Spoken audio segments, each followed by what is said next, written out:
Hey ladies and gentlemen, Richard Kenobi here, and I'm back again for another Death Battle preview reaction, and today we have Dan Hibiki's intro to Death Battle. Now, where to begin on Mr. Dan Hibiki? Well, like I said, I sort of do like the character, you know, but this guy is an absolute joke. Now, is he that bad of a Street Fighter? Yes, mainly yes. And, you know, even though he's bad, he does have a few good, positive things he's accomplished. He's best friends with Sakura and Blanca. He's even trained them, but they decided to leave him. He did sort of beat Sagat, sort of. I won't go into the full details. He went to Gouken to learn the Assassin's Fist fighting style, but he got kicked out because he sucked. But he eventually was able to harness some of the techniques of the Assassin's Fist with his own fighting style, and I won't go into that because I'd rather wait till next week to talk about it. And overall, this guy is mainly just 99% a joke. But let's see, let's listen to what Death Battle can tell you more about him.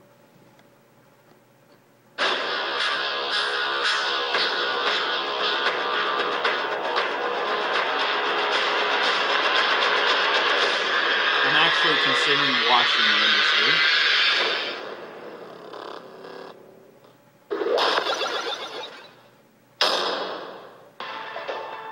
Conceptualized in retaliation of SNK's blatant ripoff of Capcom's characters, Dan Hibiki was always meant to be a complete joke.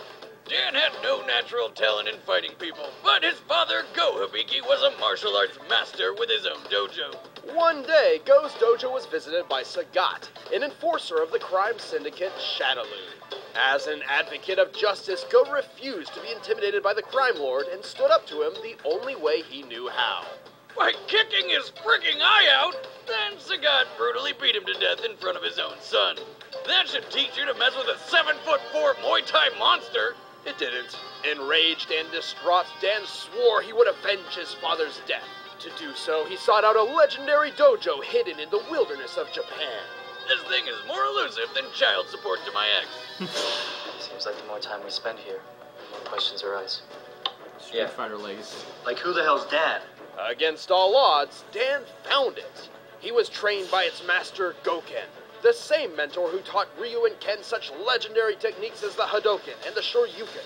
Dan began the difficult journey of mastering the use of ki as a weapon of justice.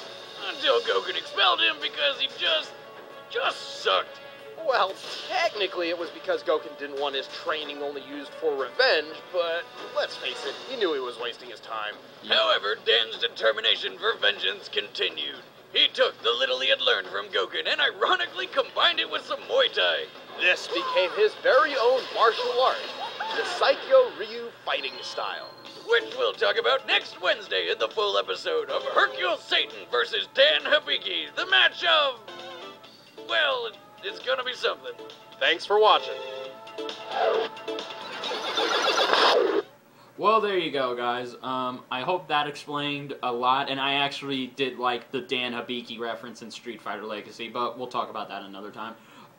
So yeah, now even though, yes, look what I'm wearing, that should obviously tell you, oh, I'm rooting for Hercule. Now, I am under no impression that Dan could possibly be a match for Satan. They're pretty much equal, you know, but let me rephrase myself like I did last week. Mr. Satan has withstood a lot of shit, alright? He has been knocked around by Cell, 18, Kid Trunks, and Majin Buu.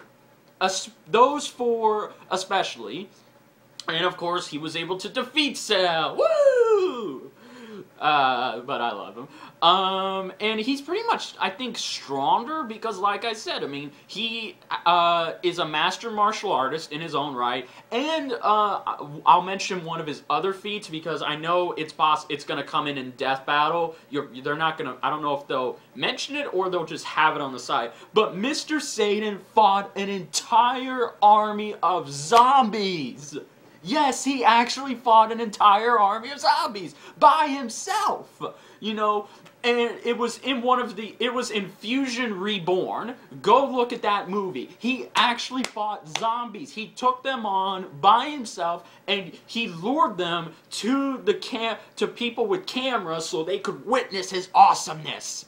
And if that doesn't prove that he can, you know, handle Dan, I don't know what else can. But like I said, Dan is somewhat of a below average fighter. But I know, everyone else knows that Mr. Satan is going to win. It's just inevitable. But this will probably be one of their funniest and awesomest fights.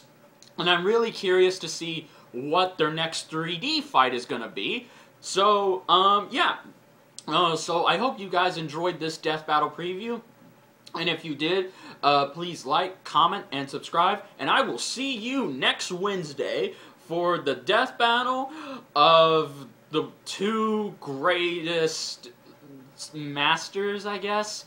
And, of course, I will be bringing it to you next Wednesday, as soon as it comes out. So, yeah, guys. Oh, and by the way, if you noticed my picture change, I actually went and created a Peanuts version of myself. Go to I can't remember the site. Go look at the Peanuts trailer, and then they'll have a trailer where you can create yourself as a Peanuts character. So, yeah. I don't know if y'all noticed that. But anyway, this is Richard Kenobi saying, may the Force be with you. Later, guys.